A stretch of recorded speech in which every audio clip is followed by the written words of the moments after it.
ज्ञावर्ष ॐ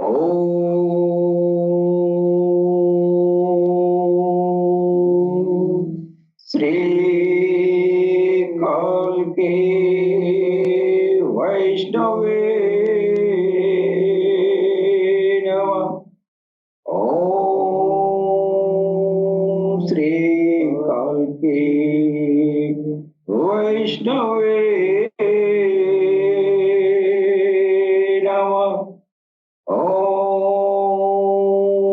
श्री कल्के वैष्णवे नमः। तेजोसि तेजो महिधे वीर्यमसि वीर्यमहिधे बलमसि बलं महिधे ओजोऽसि ओजो महिधे पश्येम शरदशतं जीवेम शरदशतं शृणुयाम शरदशतं प्रब्रुवाम शरदशतम् अधिनाहस्याम शरदशतम् भूयश्च शरदशता। ॐ शं नो मित्रः संवरुणः शं नो भवत्वर्यमा शं नो इन्द्रो बृहस्पतिः शं नो विष्णुरुक्रमः।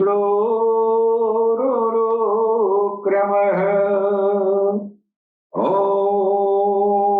शान्ति शान्ति शान्ति। पूर्णमदः पूर्णमिदं पूर्णात् पूर्णमुदच्यते पूर्णस्य पूर्णमादाय पूर्णमेवावशिष्यते। ॐ शान्ति शान्ति शान्ति। वक्रतुंड महाकाय सूर्यकोटि संप्रभः निर्विघ्नं कुरु मे देवं सर्वकार्येषु सर्वदा। ॐ गंगणपतये नमः। ॐ गंगणपतये नमः। ॐ गंगणपतये नमः। सबसे पहले हम अपने भगवान सद्गुरु सैयदी यूनुस अल गौहर की चरण कमलों में भगवान श्री राम की धरती से मैं कोटि कोटि नमन करता हूं। तत्पश्चात हमारे जितने भी भाई बंधु जो पूरी दुनिया में प्यार और मोहब्बत के पैगाम अल्लाह टीवी के प्लेटफॉर्म से इंसानियत के दिलों तक पहुंचाते हैं, उन सभी दिव्य आत्माओं को भी मैं सर नवाकर प्रणाम करता हूं। दोस्तों, आज के इस कलयुग के आत्मघाती दौर में हमारे भगवान सद्गुरु सैयदी यूनुस अल गौहर अल्लाह टीवी के प्लेटफॉर्म से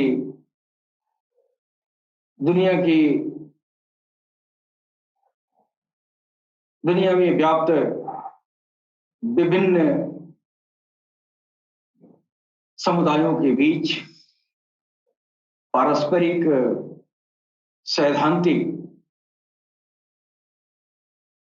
ये जो कलुषता है उसको मिटाकर एक सूत्र में बांधने की जो कवायद हमारे भगवान सदगुरु के द्वारा जो किया जा रहा है, ये पुनीत काम और हमारे सदगुरु का जो ये प्रेम संदेश है और उनका जो अथक प्रयास है, वो अतीव प्रशंसनीय है। दोस्तों, हम अलरा टीवी के माध्यम से विभिन्न समुदायों के बीच आपसी द्वेष को हटाकर आपस में प्रेम, भाईचारा, बंधुता बढ़ाने के लिए हम कटिबद्ध हैं। हम लोग दुनिया के सभी धर्मों का आदर करते हैं। सभी धर्मों के जो पेशवा हैं, उनके आगे हम सर नवाते हैं। मेरे लिए भगवान श्री राम भी प्यारे हैं, भगवान श्री कृष्ण भी प्यारे हैं और हमारे लिए प्यारे नबी सल्लल्लाहु ताला अलैहि वसल्लम भी प्यारे हैं। हम सबका सम्मान करते हैं, हम सबके सामने सर झुकाते हैं और आपस में भाईचारा, बंधुता बढ़ाने का प्रयास करते हैं। दोस्तों, आज के दौर में जो पारस्परिक सैद्धांतिक वैमनस्यता है विभिन्न समुदायों के बीच, उनको जो है उस वैमनस्यता को मिटाकर हम इंसानियत को एक सूत्र में पिरोने की कोशिश करते हैं। मित्रों, एक ही धर्म के कई टुकड़े हो चुके हैं। एक ही धर्म, चाहे वो हिंदू हो या मुसलमान हो या सिख हो या ईसाई हो, सारा धर्म जो है छोटे छोटे संप्रदायों में, छोटे छोटे टुकड़ों में बढ़ चुका है, जिससे हर दिन और धर्म के जो वास्तविक स्वरूप है वो बिगड़ चुका है, जिससे दुनिया में तरह तरह के फसाद, तरह तरह की ये नफरतें पैदा हो रही हैं। जी, अब जरूरत है ये धर्मों के जो टुकड़े टुकड़े हो चुके हैं, इन टुकड़ों को समेटना, इन टुकड़ों को सजोना जी, और पुनः सतयुग की स्थापना करने की ये इस दौर में जो है ये बहुत ही ये परम आवश्यकता है जी। और यह जो बिखरे हुए टुकड़े हैं, इनको सजोने का जो काम है, ये हम सभी इंसानियत का दायित्व बनता है जी। खास तौर से सभी समुदायों के उन लोगों के ऊपर ये दायित्व आता है जो लोग पढ़े लिखे हैं, होशियार हैं, बुद्धिजीवी वर्ग के लोग हैं, साधु, महात्मा, संत, वली, मुर्शिद, पीर, औलिया, जो भी जो है भगवान को चाहने वाले लोग हैं, उनका ये दायित्व बनता है कि इंसानियत में के बीच जो है फैली हुई नफरत है, उस नफरत को दूर किया जाए जी। आखिर ईश्वर और भगवान अल्लाह एक ही है, तो फिर हम आपस में बैर भाव क्यों रखते हैं जी। दोस्तों, ये मंदिर और मस्जिद, ये जो है किसी ने आज तक भगवान को, अल्लाह को, ईश्वर को न कोई मंदिर में देखा और न कोई मस्जिद में देखा। अपनी आस्था को, अपनी भावनाओं को मंदिर और मस्जिद से जोड़कर और उस ईश्वर को भुलाकर और मंदिर और मस्जिद से हम भावनात्मक रूप से जुड़ जाते हैं।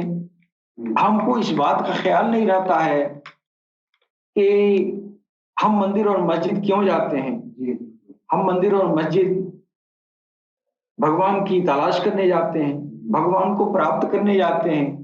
अगर मंदिर और मस्जिद में भगवान नहीं मिलता है तो जाहिर है कि इंसान को ये सोचना चाहिए।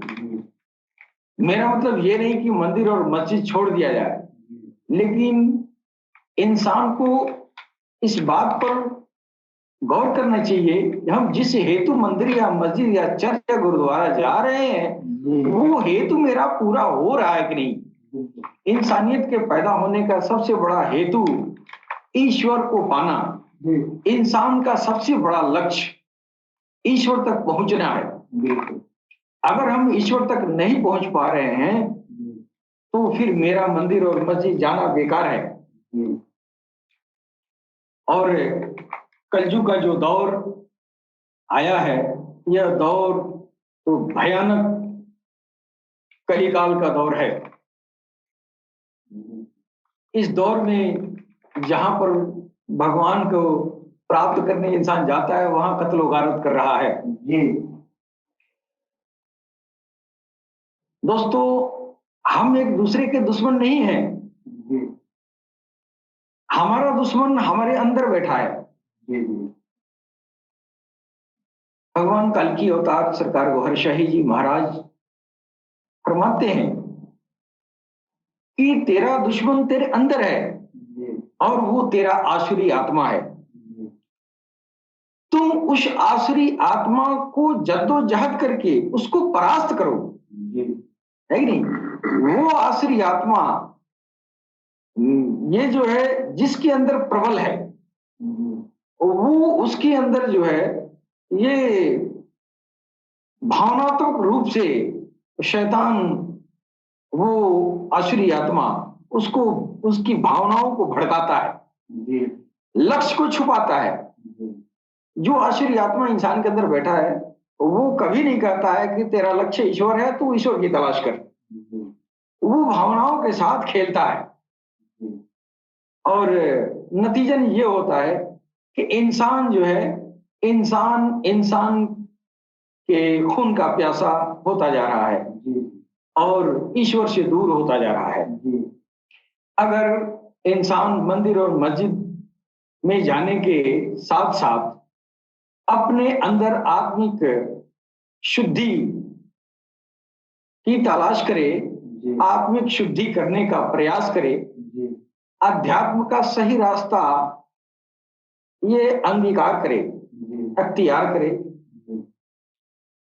तो मेरा ख्याल है कि जब इंसान की आसुरी आत्मा आध्यात्मिकता पर चलने से जो भगवान के नाम की ज्योति अंदर प्रवेश करेगा, भगवान के भजन से जो ज्योति बनेगी, उस ज्योति के जरिए हमारे अंदर जो छुपी हुई आसुरी आत्मा है, जो मेरी जन्मजात दुश्मन है, हम विभिन्न समुदाय के लोग आपस में दुश्मन नहीं है, हमारा दुश्मन हमारे अंदर बैठा है और उस दुश्मन को पहचानने के लिए अध्यात्म ज्ञान और रूहानियत का ज्ञान रखना जरूरी है। तभी हमको इस बात का बोध हो पाएगा कि हम किसी आसुरी आत्मा के आधिपत्य में संचालित किए जा रहे हैं और हमको हमारी आसुरी आत्मा कत्लो गारत पर उतारू कर रही है। अगर ये आसुरी आत्मा का दखल नहीं होता तो आज के दौर में साधु संत महात्मा ज्ञानी विज्ञानी जो लोग हैं, इन लोगों के अंदर जो ईश्वर की राह में चल रहे हैं, उनके अंदर नफरत क्यों आ जाती है? इससे ये साबित होता है आज नफरत के सौदागर वही लोग हैं जो भगवान के पाने का, भगवान के रास्ते में चलने का नाटक करते हैं। कि हम ईश्वर की तरफ जा रहे हैं और दिल के अंदर जो है और तमाम तरह की नफरतें लेके और भगवान के दरबार में खड़ा होते हैं। स्वामी जी, चाहे वो कोई भी कौम हो, कोई भी जाति हो, कोई भी धर्म हो, किसी भी संप्रदाय के इंसान हो, अपने पूजालय, देवालय, शिवालय में जाता है तो भगवान के सामने हाथ तो दोनों हाथ जोड़ के खड़ा होता है और कहता है, हे प्रभु मेरी रक्षा करें। लेकिन ये नहीं सोचता है कि हमारी रक्षा जो तभी होगा जब हम अपने प्रभु को अपने अंदर लाएंगे।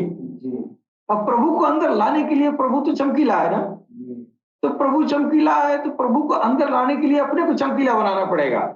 जब हम चमकीला बन जाएंगे फिर प्रभु आके बैठेंगे, है कि नहीं?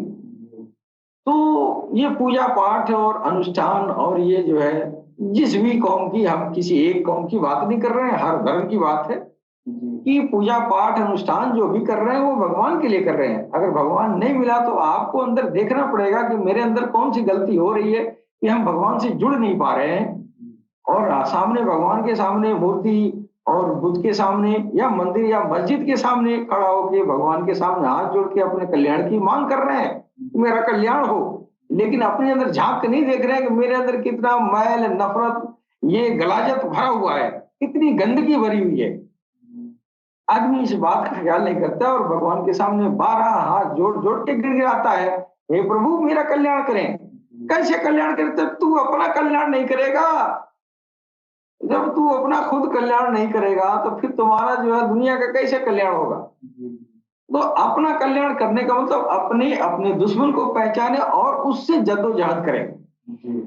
और अपने को पहचानने का मतलब मेरे अंदर जो भगवान का घर है उस घर में शैतान घुसा हुआ है, पहले उस शैतान को निकालें। उस शैतान को निकालने का जो लंबा प्रोसेस होता है वो सदगुरु के द्वारा मिलता है। ये बड़ा कठिन काम है, किसी जमाने में ये बड़ी मेहनत का काम था, है कि नहीं? किसी जमाने में संत महात्मा ऋषि महर्षि जो होते थे जंगल झाड़ी में जाके सारी उम्र गुजार देते थे सिर्फ अपने आसुरी आत्मा को संतुष्ट करने के लिए, है कि नहीं? तो वो आसुरी आत्मा कहीं 20-25 साल में जाकर वो संतुष्ट होती थी। जब वो संतुष्ट हो जाती थी तो वो आसुरी आत्मा का आधिपत्य हट जाता था। अब वो जो है पाक साफ पवित्र हो जाता था, फिर वो ईश्वर के आने के लायक बनता था, फिर उसके अंदर ईश्वर दाखिल होता था, ईश्वर का कोई जलवा अंदर दाखिल होता है, फिर वो ऋषि महर्षि या संत महात्मा कहलाता है कि नहीं? जब तक ईश्वर को आप प्राप्त न हो जाएं, ईश्वर को आप प्राप्त न कर ले तब तक ऋषि महर्षि साधु महात्मा वली फकीर ये सब कहलाने का हकदार नहीं है। जबरदस्ती कहला दे तो अलग की बात है। कम से कम साधु और महात्मा को कम से कम ईश्वर से एग्रीमेंट भी होनी चाहिए कि हाँ ईश्वर अपने बंदगी के लिए हमको स्वीकार किया है। और अब तक इस एग्रीमेंट का कोई सबूत हमने अपने जीवन में नहीं पाया कि ईश्वर ने अमुक आदमी को अपने बंदगी के लिए नियुक्त कर दिया है। ये सरकार गोहरशाही भगवान कल की अवतार इमाम मेहदी सलाम सारी इंसानियत के लिए ये एग्रीमेंट दिला रहे हैं सबूतों के साथ कि तू पहले एग्रीमेंट हासिल करो, तेरा दिल तेरे प्रभु के नाम से धड़क उठेगा। ये तेरा एग्रीमेंट है कि अब भगवान तुमको अपने भजन संकीर्तन अपनी पूजा के लिए आपको स्वीकार किया है, आपको अपने नाम लेवाओं में शामिल किया है कि नहीं? तो ये जो है इस कलयुग के दौर में जो है ज्ञान विज्ञान की बातें तो सब करते हैं, लेकिन भगवान से जुड़ने की जहां तक बात आती है उसका कोई सबूत आपके हाथ में नहीं आता है। आप अपने मन से दौड़ लगाते हैं देवालय शिवालय और ये जो है मंदिर मस्जिद गुरुद्वारा चर्च में हर जगह जाते आते हैं, लेकिन आपके पास कोई ऐसा सबूत नहीं है कि जिससे ये पता चले कि हाँ वास्तव में भगवान ने अपने बंदगी के लिए हमको चुन लिया है कि नहीं? आप अपने मन से कर रहे हैं, करते रहिए, लेकिन उसने आपको स्वीकार किया कि नहीं ये आपको पता नहीं है। आप अपनी भावनाओं के बल पे जो है आप ये मान के चलते हैं, हाँ ईश्वर ने हमको स्वीकार कर ही लिया होगा। और इसीलिए हम जो है ये ये हम जो है पूजा पाठ और अर्चना कर रहे हैं, है कि नहीं? हालांकि पूजा पाठ अर्चना बाह्य और आंतरिक दोनों तरह के होते हैं। तो बाह्य तो मेरे हाथ में है, बाह्य पूजा पाठ अनुष्ठान कर लेते हैं, लेकिन जो आंतरिक पूजा पाठ है उसकी मर्जी से होती है। जब वो चाहेगा फिर हम आंतरिक पूजा पाठ हम कर पाएंगे, उसका हम जो है भजन भाव इबादत कर सकते हैं, अगर वो चाहेगा तो। और उसके चाहने का सबूत है, जब तक वो सबूत ना मिले तब तक आप इस बात का संज्ञान आपको नहीं होगा कि हमको अपने नाम व्यवहार में शामिल किया है।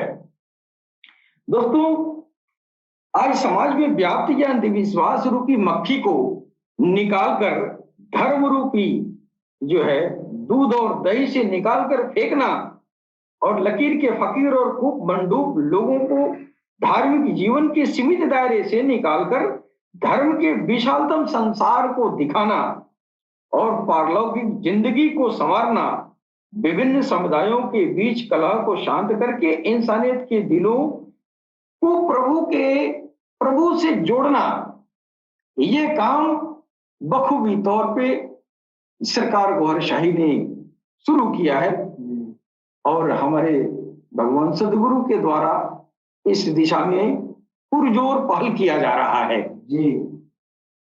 और इंसानियत को धर्म के सीमित दायरे से निकाल के ये जो है धर्मों के विशाल संसार की तरफ ले जा रहे हैं। हम किसी धर्म की शिकायत, हम किसी धर्म की उपेक्षा नहीं करते हैं। जो धर्म में असलियत है उन असल चीजों की बयान की जाती है। अब हमारे सनातन धर्म में अक्सर देखा गया है कि जो पढ़े लिखे वर्ग के लोग हैं वो लोग जो है भारतीय जो हमारी सनातन संस्कृति है उस संस्कृति की जो वर्ण व्यवस्था है उस वर्ण व्यवस्था को लेकर जो है तमाम तरह की जो है नेगेटिव बातें दुनिया में फैलाई जाती हैं और वर्ण व्यवस्था को गलत ठहराया जाता है। तो जो गलत ठहरा रहा है वो यूं ही नहीं ठहरा रहा है, जो इसकी ज्ञाता है उसकी समीक्षा उस तरह नहीं कर पाते हैं जिस तरह जो है भगवान ने चाहा। वर्ण व्यवस्था जो वेदों में और ये जो है पुराणों में, गीता में जहां भी जो वर्ण व्यवस्था की व्याख्या की गई है ये ऊपरी तौर से, जाहिरी तौर से जो है ये ब्राह्मण क्षत्रिय वैश्य शूद्र का जो वर्ण व्यवस्था है ये कर्म पर आधारित ये जो है माना जाता है, कुछ जन्मजात माना जाता है। तो ये जो है इसके पीछे जो मूल क्या इसका वास्तविक अर्थ है इसको बहुत ही कम लोग जो दिव्य संत हैं इस ब्राह्मण और ये क्षत्रिय वैश्य शूद्र का व्याख्या किया है। अगर आप डायरेक्टली जो है हमारे भारतीय संस्कृति के वर्ण व्यवस्था का जो है अगर वर्णन करता है कोई कि कर्म पे आधारित जो है ये जो है वर्ण व्यवस्था की गई है तो सुनने वाले इस पर जो है ऑब्जेक्शन भी करते हैं। क्यों? तो आपको बताने का ढंग नहीं है, आप ऐसे बताएं कि वो सवाल करना उसका लाजिम है। ये जो है कर्म के आधार पे हुआ। अब कर्म के आधार पर ये कर्म जो विद्या ग्रहण किया, जो सक्ष रहा, जो उपदेश देता रहा, जो पढ़ाई करता रहा उसको ब्राह्मण कहते हैं, जो सेवा करता रहा उसको शूद्र कहते हैं। इस तरह की कार्य प्रणाली पर आधारित बड़े व्यवस्था को अगर दुनिया को दिखा रहे हैं तो जाहिर है कि दुनिया जो है दुनिया के अंदर इसके प्रति नेगेटिव इसका जो है प्रभाव जाता है और होता ही है। इसकी जो मूल में इसका जो वास्तविक मतलब है इस मतलब को कुछ दिव्य संत हमारे ये सनातन धर्म में हुए हैं जिनको लोग जो है सुने नहीं है और अधिकांशतः तो इस वर्ण व्यवस्था को आध्यात्मिक तौर तरीके पर हमारे जो भी दो वर्ग हैं दुनिया के सामने परोस नहीं पाते हैं। जो वर्ण व्यवस्था को लोगों के सामने जो परोसा जाता है हमारे पुरोहितों के द्वारा तो वो उससे इंसानियत के अंदर जो है एक तरह का एक तरह का निराशापन आता है। और शूद्र का व्याख्या जब किया जाता है तो जो शूद्र के लोग हैं उनके अंदर एक बहुत ही अपने को कमतर समझने लगते हैं, एक तरह का असंतोष फैलता है। तो ऐसा हो ही नहीं सकता कि अगर भगवान ने ये वर्ण व्यवस्था किया और किसी को असंतोष हो जाए भगवान की कृति पर, ऐसा तो हो नहीं सकता है। तो जब ऐसा नहीं हो सकता है तो फिर भगवान ने ऐसा क्यों किया? मालूम हुआ कि भगवान ने ऐसा जिसलिए किया वो हेतु मैं नहीं जानता हूं, वो मतलब मैं नहीं जानता, वो वर्ण व्यवस्था क्या है। तो इस दिशा में इस विषय पर हम अपने साथी या हमारे स्वामी जी कुल अवधूत ये सच्चिदानंद नाथ जी महाराज इस विषय पर जो आध्यात्मिक इसका जो अर्थ है, जो मतलब है, जो इसका बातिन है, जो वर्ण व्यवस्था की, उसके बारे में हम चाहेंगे स्वामी जी हमारे कि इस पर जो है आम इंसानियत को जो इसके पीछे ईश्वर भगवान प्रभु कहना जो चाहते हैं इस वर्ण व्यवस्था के माध्यम से, उस बात को आप हमारे ऑडियंस के सामने आप जो है प्रस्तुत करने का कष्ट करें। सद्गुरु चरण कमलेभ्यो नमः। गीता में कृष्ण जी ने कहा कि ईश्वर सर्वभूतानां हृदय से अर्जुन तिष्ठति। अर्जुन, ईश्वर सारे भूतों, सारे प्राणियों के हृदय में निवास करता है जी। जब ईश्वर सबके हृदय में है और हृदय ही उस परमात्मा का घर बन गया है, तो उस हृदय को दुखाने का क्या औचित्य बनता है प्रेम जगत में सार और कुछ सार नहीं है, तो फिर वैमनस्य क्यों? सवाल तो ये उठता है ना जी। किस बात का द्वेष है? तो निश्चित रूप से कहीं न कहीं हमारा राग है, हमारी इच्छा है, हमारी चाहत है, हमारा स्व अस्तित्व का चिंतन है। हम अपने विषय में कुछ विशेष चाहते हैं, इसलिए दूसरी आत्मा में बैठे हुए ईश्वर को हम गैर मान लेते हैं। हकीकत तो यह है कि इसी ईश्वर के स्थान हृदय कमल को या अनाहत चक्र को जी और दुर्वृत्तियों का वर्णन कृष्ण जी का किया कि चतुर्वर्ण मया सृष्टम गुण कर्म विभाग सब। गुण और कर्मों के आधार पे ये चार वर्ण हमने बनाए हैं। वो वर्ण जातिवादी थोड़े था, वो वर्ण साधना का क्रम था जी। बेशक बेशक जी। जब हम ये बात है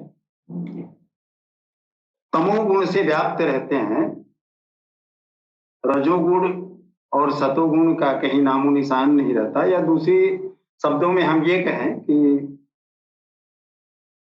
मनुष्य जब मैथुनी सृष्टि को ही सृष्टि समझता है, ईश्वर पे भरोसा नहीं करता, ईश्वर को जानता नहीं, ईश्वर को मानता नहीं,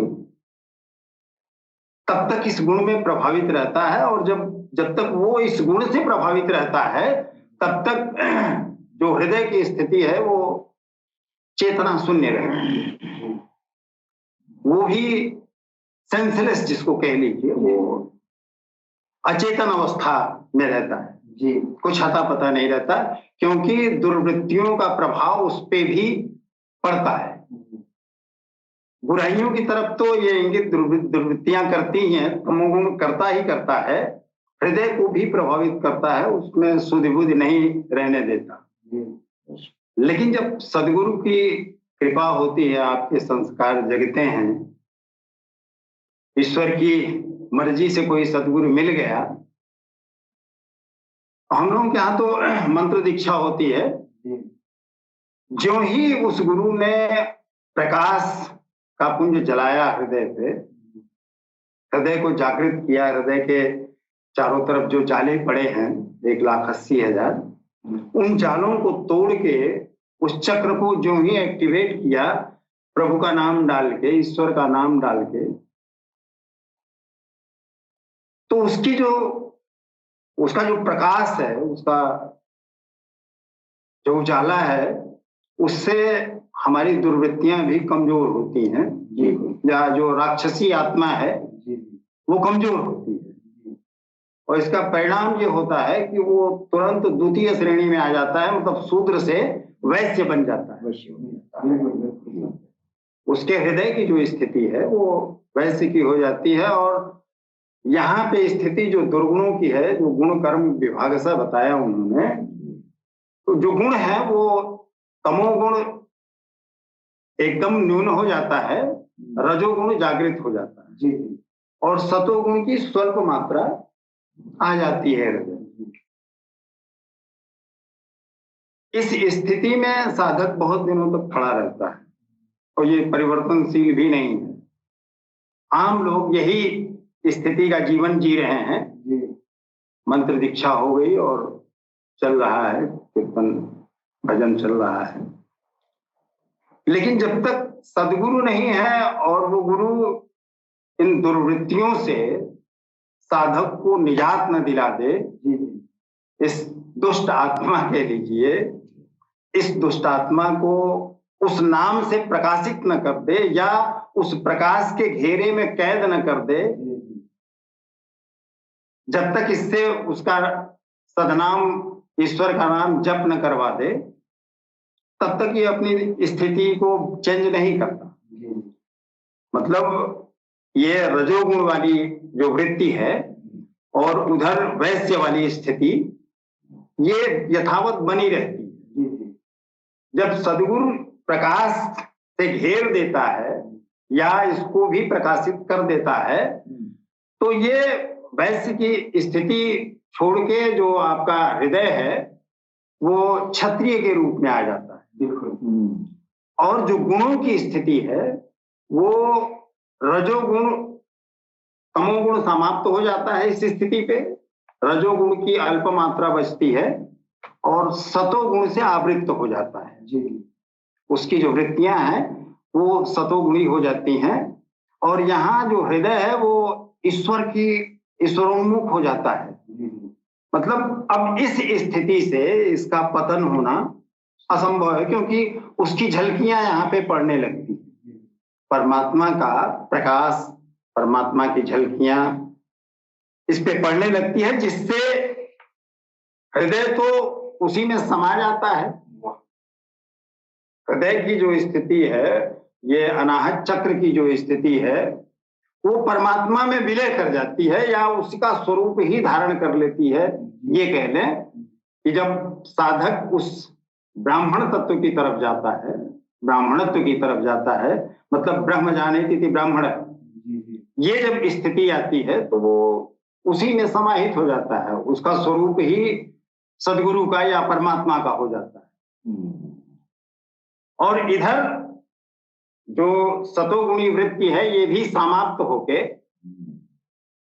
अपने आप में संतुष्ट हो जाती है। जैसे ईश्वर नचाता है वैसे ही नाचना शुरू कर देता है। तो ये पराकाष्ठा है गुण की भी और अनाहत चक्र की स्थिति की भी। तो इस क्रम में, साधना के क्रम में कृष्ण ने कहा था कि 4 वर्ण जो बनाए गए हैं, ब्राह्मण, क्षत्रिय, वैश्य और शूद्र, उसके साथ साथ इन गुणों की भी चर्चा की गई थी कि शूद्र की स्थिति अगर है साधक की तो वहां तमोगुणी वृत्तियां ज्यादा होंगी, उसी से वो प्रभावित होगा। मतलब राक्षसी वृत्ति ही उसके अंदर भरी होगी। रजोगुण मतलब कर्म करने की जो वृत्ति है वो उसमें नहीं होगी। और रजोगुण के आने पे व्यक्ति कर्म तो करता है, साधना तो करता है, लेकिन सकाम करता है, क्योंकि गुण जो है वो प्रकृति का माध्यम है, प्रकृति के गुण है। और प्रकृति में किसी चीज के लिए आप कुछ करते हैं तो सकाम पूजा हो गई, और ईश्वर कभी सकाम पूजा से नहीं मिलता। ईश्वर के लिए अपने दिल को खाली करना होता है। आप मन सहित इंद्रियों की सारी वृत्तियों का बलपूर्वक दमन कर लें, मन को शांत कर लें, चित्त को एकाग्र कर लें, समाधि की स्थिति बनने लगे। साधना का क्रम तो ये है ना, चरम साधना का यही है, और यहाँ पे ब्राह्मणत्व को प्राप्त हो जाता है। तो जातिगत वर्ण व्यवस्था कहीं नहीं बनी थी सनातन में। ये साधक के स्थितियों की बात है कि इस वर्ण का अगर साधक है तो उसकी क्या स्थिति है, मतलब वो किस गुणों से प्रभावित है। ये अंदर की आसुरी आत्मा की पवित्रता पर निर्भर है। ये आसुरी आत्मा का गुण और अनाहत चक्र का या हृदय का शुद्धिकरण। जब क्षत्रिय रूप में आ जाता है तो फिर पीछे मुड़ने का कोई मतलब नहीं है, वो एकनिष्ठ हो जाता है, ब्रह्मनिष्ठ की तरफ बढ़ जाता है, और यहीं से युद्ध शुरू होके ब्राह्मण तत्व को प्राप्त कर जाता है। बिल्कुल तो वो ब्राह्मण है, उसकी उस तरफ भगवान ने इशारा किया है जी। कि ईश्वर जो है ये हृदय की और ये आसुरी आत्मा की जो अवस्थाएं हैं, इन अवस्थाओं को समझाने के लिए ये ब्राह्मण, क्षत्रिय और वैश्य और शूद्र का ये जो है मिसाल दिया गया। जबकि इंसानियत ने ये समझा कि ये दुनिया में ये जो है जाहिरी रूप से जो है वर्ण व्यवस्था कर्म पे आधारित, जैसे कोई व्यापार लगा करने तो उसको वैश्य में रख दिया गया, या कोई जो है उपदेश दे रहा है तो उसको ब्राह्मण कह दिया गया। ये स्थितियां तो राग की वजह से पैदा हुई। हमारी इच्छा थी, हमारी अभिप्सा थी, हमारी अभिलाषा थी, इसलिए कुछ चीजों को छुपा के कुछ चीजें प्रकट की गई। लेकिन भगवान ने इस तरफ कतई इशारा नहीं था कि आप ये जो है जो चमड़ा छीलेगा वो चमार कहलाएगा, और जो वो भी कैसे सकता है, आप कल्पना भी कैसे कर सकते हैं जब वो कह रहा है कि मैं सभी भूतों के हृदय में रहता हूँ। ईश्वर सर्वभूतानां हृदय से अर्जुन तिष्ठति। जब हृदय प्रदेश में ही वो रहता है तो क्या उसने कहा कि मैं दलितों के हृदय में नहीं रहता हूँ, या बनियों के वैश्यों के हृदय में नहीं रहता हूँ, या क्षत्रियों के हृदय में नहीं रहता हूँ। किसी वर्ण विशेष के लिए उन्होंने कहा कि नहीं, इसमें रहता हूं, मैं तो सभी भूतों के हृदय में रहता हूं। हमारी स्मृति भी कहती है हरिरेव जगत जगदेव हरि, हरि तो जगतो नहीं भिन्न तनु, इतिहासमति परमार्थगति सनरो भवसागर मुत्तरति। अर्थात ईश्वर ही संसार है और संसार ही ईश्वर है। इसकी ऐसी मति हो जाती है वो मनुष्य भवसागर को पार कर जाता है। तो विभेद कहां से पैदा हुआ? अगर हम ईश्वर के प्रेमी हैं तो इस संसार में जितने भी मानव दिख रहे हैं, हम ईश्वर के प्रेमी हैं, अल्लाह के प्रेमी हैं। नाम से कोई मतलब नहीं, वो किसी नाम से पुकारो। अब जैसे हमारा एक छोटा भाई है, उसका असली नाम कमलेश है, लेकिन गांव के लोग गुड्डू कहते हैं। तो क्या कोई अगर गुड्डू बुलाएगा तो वो नहीं बोलेगा, दूसरा कोई बोलेगा, वही बोलेगा तो वही बोलेगा। तो आप अल्लाह के नाम से बुलाओ, चाहे ईश्वर के नाम से बुलाओ, चाहे गाड के नाम से बुलाओ, है तो एक ही। जब आप कहते हो कि ओम पूर्णमदः पूर्णमिदं पूर्णात् पूर्णमुदच्यते पूर्णस्य पूर्णमादाय पूर्णमेवावशिष्यते, वो परमात्मा भी पूर्ण है और ये आत्मा भी पूर्ण है। पूर्ण से अगर पूर्ण को ले भी लिया जाए, पूर्णम आदाय माने ले लिया जाए, तो भी वो पूर्ण ही बचता है। हकीकत तो यह है कि हमारा जीवन समुद्र की लहरों की थपेड़ों से उठी बूंद है, जो थोड़ी देर के लिए यह भान करती है कि मैं बूंद हूं। जो ही गुरुत्वाकर्षण शक्ति का खत्म होगी वो उसी सागर में विलीन हो जाएगी। तो कहां अंतर रह गया ईश्वर में और जीव में? ईश्वर की संपूर्ण जितने भी भूत हैं उनसे प्रेम का ही संदेश उसने दिया ना जी, कि हमारे बंदों की सेवा करो, यही हमारी सेवा है जी। प्रत्यक्ष में और परोक्ष में उस रास्ते पे चलो, अपने हृदय की स्थितियों को उन्नत करो, अपने गुणों में वृद्धि करो, तमोगुण को मारो, रजोगुण को खत्म करो, सतोगुण की तरफ आओ और उसको भी खत्म करो, समाधि की स्थिति में पहुंचो ना। साधना का क्रम तो ये है ना।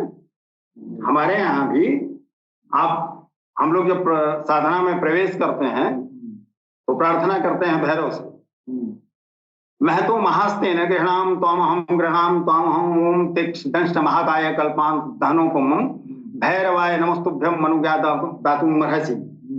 उनसे आज्ञा लेते हैं कि मैं अब साधना में प्रवेश कर रहा हूँ, आपने ध्यान दिया कि उनके वाहन कौन है? भैरव जी के वाहन कौन है? वाहन वो जो है श्वान है। श्वान है, और वो भी जेट ब्लैक। इसका क्या अर्थ है? ये तमोगुणी की वृत्तियों पे वो सवारी करते हैं। हम वीर हैं, शिवो हम भैरव हम, मैं ही शिव हूँ, मैं ही भैरव हूँ। साधक उस भाव में आता है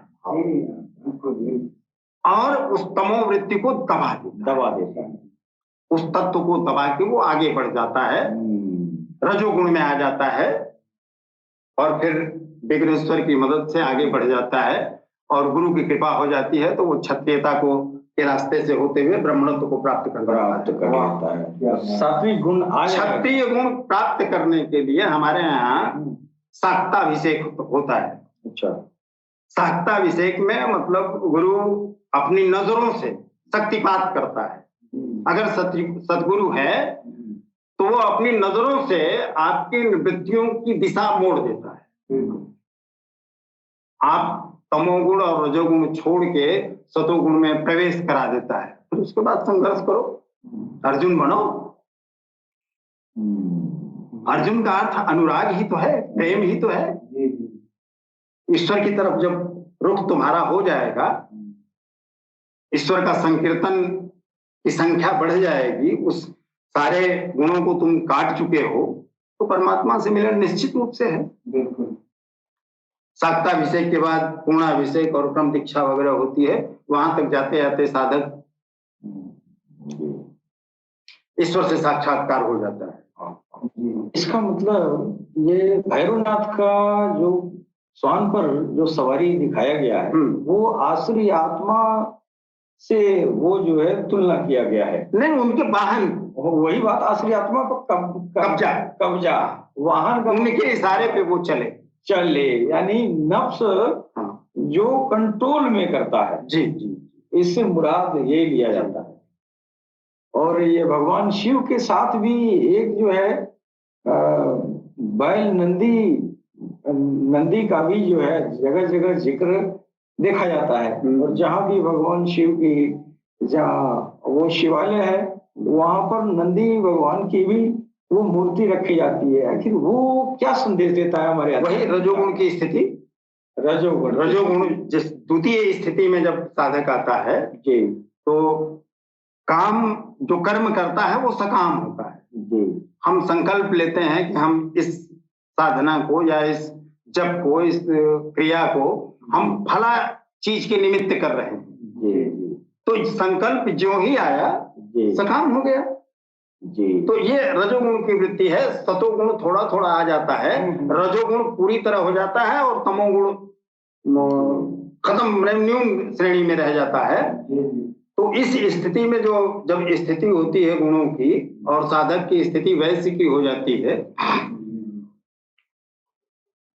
तो ये इस चीज का परिचारक है। उसमें भी दो चीजें हैं। अगर मान लीजिए हमारी वृत्तियां चंचल जी, तो इसमें कभी कभी अश्व भी दिखाया जाता है जी। अगर वृत्तियां शांत हैं तो बैल दिखाया जाता है। अच्छा, भगवान काल के अवतार का सवारी भी अश्व बताया गया है। तो क्या ये अश्व की सवारी करने से क्या ये अर्थ तो नहीं लिया गया है कि भगवान काल के अवतार इंसानियत के आसुरी आत्मा को वो जो है पवित्र करेंगे और वो जो है जब उसकी आसुरी आत्मा विशुद्ध होगी, पवित्र होगी तो उसके स्वरूप बदलते जाएंगे और वो स्वरूप जो है वो घोड़े की भी शक्ल इख्तियार करे, घोड़े की सवारी करेगा।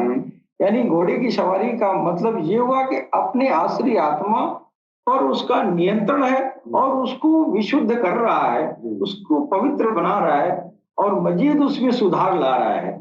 जो कुत्ते से बदल के वो घोड़ा हो गया, बैल हो गया, बैल हो गया या घोड़ा हो गया।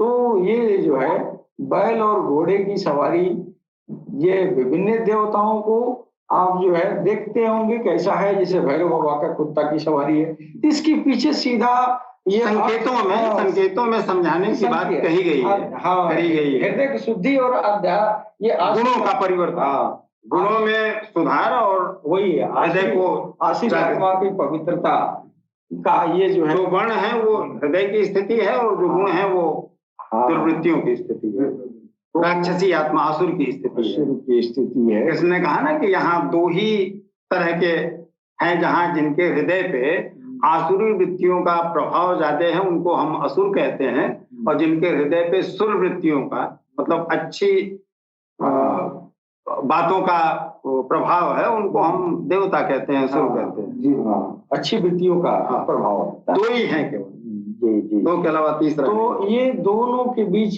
के जंग के वजह से ही ये जो है ये विभिन्न तरह के वर्ण व्यवस्था को समझाया गया, लेकिन दुनिया ये जाहिरी वर्ण व्यवस्था समझ ली, कर्म और जन्म के आधार पर और स्वार्थपरता के वशीभूत इंसानियत को आपस में वैमनस्यता की आग में लोगों ने झोंका है। वैमनस्य, राग द्वेष जहां होगा वहीं इस तरह की स्थितियां होगी। अगर आप कुछ विशेष पाना चाहते हैं, राग है आपके मन में, तो उसके लिए आप कुछ ऐसी व्यवस्थाएं बनाएंगे जिससे द्वेष भी पैदा होगा, ये सारी वृत्तियां बढ़ेंगी, तो आप आध्यात्म की तरफ कहाँ जा रहे हैं? आप राग द्वेष को ही खत्म नहीं कर पा रहे हैं। जी स्वामी जी, अब हमारा वक्त खत्म हो रहा है और फिर जो है हम विदा लेना चाहेंगे। पुनः भगवान ने चाहा तो फिर आपसे मुलाकात होगी अगले एपिसोड में। तब तक के लिए आज्ञा दें। सलाम, नमस्ते, सत श्री अकाल।